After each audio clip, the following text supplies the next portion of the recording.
बेशतर ख़वातीन प्रेगनेंसी में 15 से 20 किलो वज़न गेन कर लेती हैं और इस बात को लेकर इतना परेशान होती हैं कि इस वज़न को कैसे कम किया जाए, इसके लिए कौन सी डाइट प्लान फॉलो किया जाए, इसके लिए कौन सी एक्सरसाइज की जाए। और मोस्टली जो वज़न होता है वो कम से कम भी 15 से 20 किलो होता है। और इस वज़न के साथ साथ क्या होता है, पेट की चर्बी बढ़ जाती है, थाइस पे फैट बढ़ जाता है, डबल चिन बन जाती है और अक्सर ख़वातीन इसी को लेके बहुत सारे टोटके इस्तेमाल करती हैं और अल्टीमेटली कोई रिजल्ट नहीं मिलता। अस्सलाम वालेकुम, मैं हूं आपका माहिर एक्सरसाइज डॉक्टर ज़ुबैर। आप इस वक्त देख रहे हैं चैनल डॉक्टर ज़ैक डाइट। इससे पहले मैं वीडियो स्टार्ट करूं, फट से मेरा channel doctor Zac diet like share और सब्सक्राइब करें। ये वीडियो उन लोगों के साथ तो लाजमी शेयर कीजिएगा जिन फीमेल्स ने प्रेगनेंसी के बाद बहुत ज़्यादा वेट गेन कर लिया, इसलिए परेशान है कि इस वेट को कैसे कम किया जाए, इसके लिए कौन सा डाइट प्लान फॉलो किया जाए। देखें, बेसिकली प्रेगनेंसी एक ऐसा लम्हा होता है जहां पे एक औरत जो है वो माँ बनने की कंडीशन से गुजरती है, तो कम अज कम भी वो 14 से लेकर 20 किलो तक वजन गेन करती है। उस वेट गेन करने के साथ साथ क्या होता है, फैट भी गेन होता है, स्किन भी लूज होना शुरू हो जाती है। और आफ्टर प्रेगनेंसी जो है खवातीन का सबसे बड़ा मसला ये होता है कि इस वजन को कैसे कम किया जाए। आज की इस वीडियो में ना मैं इसको 3 हिस्सों में डिवाइड करने लगा हूं। पहला है हीलिंग फेज, दूसरा है मेंटेनेंस फेज और तीसरा है वेट लॉस फेज। इसलिए आपने इस वीडियो को स्टार्ट से एंड तक लाजमी देखना है ताकि आप कोई ऐसी गलती ना कर बैठे कि आप वजन कम करने के लिए अपनी सेहत बर्बाद कर बैठे। देखें, पहला फेज को मैंने हीलिंग का इसलिए नाम दिया है कि जब आप प्रेगनेंसी के 9 महीने से गुजरती हैं तो बहुत सारी फीमेल्स को न्यूट्रिशनल डेफिशिएंसी जैसे कि फोलिक एसिड की डेफिशिएंसी होना, खून की कमी हो जाना या ब्लड प्रेशर हाई हो जाना या गैस्ट्रेशनल डायबिटीज़ हो जाना। इसके बाद जब 9 मंथ कंप्लीट होते हैं, कुछ फीमेल्स तो नॉर्मल डिलीवरी से गुजरती हैं जिनका हीलिंग फेज होता है 10 से 15 दिन। लेकिन बेशतर खवातीन जो है सी सेक्शन के फेज से गुजरती हैं, जहाँ पे ऑपरेशन होता है, जहाँ पे उनको एटलीस्ट 30 से 45 दिन का रेस्ट चाहिए होता है, अपनी बॉडी के लिए हीलिंग चाहिए होती है। अब इसके दौरान क्या वजन कम करना चाहिए? तो जी बिल्कुल नहीं। पहले 90 डेज किसी भी फीमेल को वेट लॉस नहीं करना चाहिए, बल्कि अपनी हेल्थ को फोकस करना चाहिए। और उसमें क्या लेना चाहिए? उसमें बेसिकली उसको कैलोरीज सरप्लस में खाना चाहिए। अगर उसकी मेंटेनेंस कैलोरीज 2000 है तो कम से कम उसको 2500 कैलोरीज लेनी चाहिए।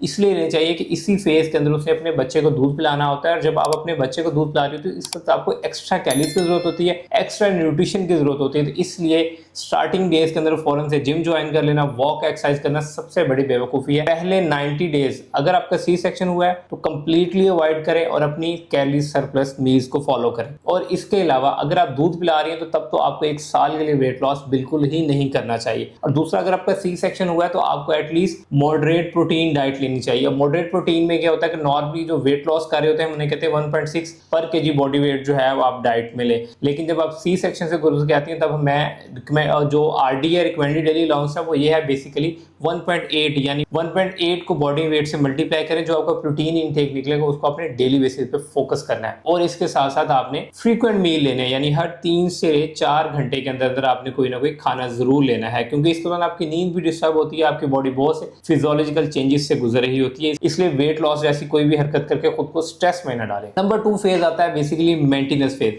अब मेंटेनेंस फेज में क्या होता है कि अगर तो आप बच्चे को दूध पिला रही हैं तो देन आपको वेट लॉस नहीं करना चाहिए। अगर आपका बच्चा बॉटल फीड के ऊपर है तो यहाँ आपके पास चांस है कि आप वेट लॉस स्टार्ट कर सकती हैं। तो वेट लॉस के लिए क्या है कि स्टार्टिंग आप अपनी वॉक से करें और मेंटेनेंस कैलोरीज में खाना शुरू करें, और 1 से 1.5 माह के बाद मेंटेनेंस कैलोरीज से कम करके फिर आप डेफिसिट कैलोरीज पे, और डेफिसिट भी जो है आपने 300 से लेकर 400 कैलोरीज का क्रिएट करना है। आपने कोई 1800 कैलोरीज का डेफिसिट नहीं क्रिएट करना है। अब मेंटेनेंस फेज में आप इसके अलावा और क्या कर सकती हैं? मेंटेनेंस फेज में जब आपकी वॉक जो है 10,000 कदम तक चली जाए तो इसके साथ साथ आप जिम ज्वाइन कर सकती हैं, स्ट्रेंथ ट्रेनिंग कर सकते हैं, ताकि आप मसल बिल्ड करें और आपकी जो स्किन लूज हो चुकी हुई है उसको टाइटन अप कर सकें।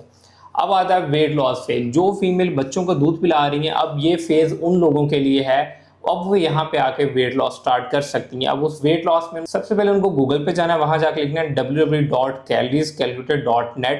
वहाँ पे अपनी एज पुट करें, वेट पुट करें, हाइट पुट करें, वहाँ पे आपकी सारी कैलोरीज निकल आएंगी। वो होंगी बेसिकली मेंटेनेंस कैलोरीज।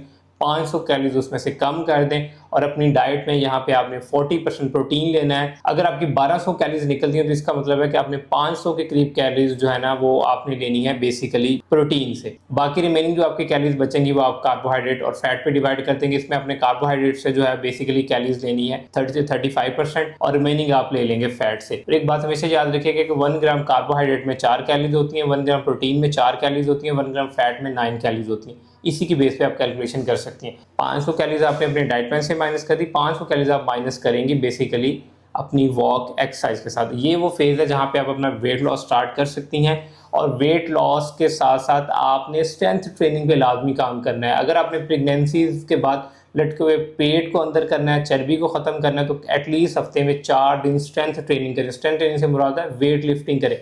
जब मसल बिल्ड होगा, बॉडी की फैट परसेंटेज कम हो जाएगी, आपकी स्किन टोन अप होना शुरू हो जाएगी, इंचेस कम होना शुरू हो जाएंगे, आप खुद को हल्का फुल्का महसूस करना शुरू कर देंगे। ये वो तीनों फेजेस से जो हर खवातीन को जो है फॉलो करने चाहिए कि पोस्ट प्रेगनेंसी वेट कैसे कम करना है, हीलिंग, मेंटेनेंस और वेट लॉस। अगर आप बच्चे को दूध पिला रही हैं तो आपको 1 साल तक वेट लॉस पे नहीं फोकस करना चाहिए। अगर आप दूध नहीं पिला रही तो आप 2 महीने के बाद जो है अपना वेट लॉस जर्नी स्टार्ट कर सकती हैं। और जब आप अपने आइडियल बॉडी वेट पे आ जाए तो उसके बाद अगेन आप मेंटेनेंस कैलोरीज को फॉलो करें, डेफिसिट कैलोरीज को फॉलो नहीं करें। आई होप कि इस वीडियो से आपने कुछ ना कुछ जरूर सीखा होगा। अगर आपको वीडियो पसंद आई तो इस वीडियो को लाइक कीजिएगा, चैनल को सब्सक्राइब कीजिएगा। अगर आप मुझसे कस्टमर डाइट प्लान लेना चाह रही फॉर पोस्टमार्टम वेट लॉस तो मेरा नंबर नीचे डिस्क्रिप्शन में मेंशन है, मुझसे भी कस्टमर डाइट प्लान ले सकती हैं। Thank you so much.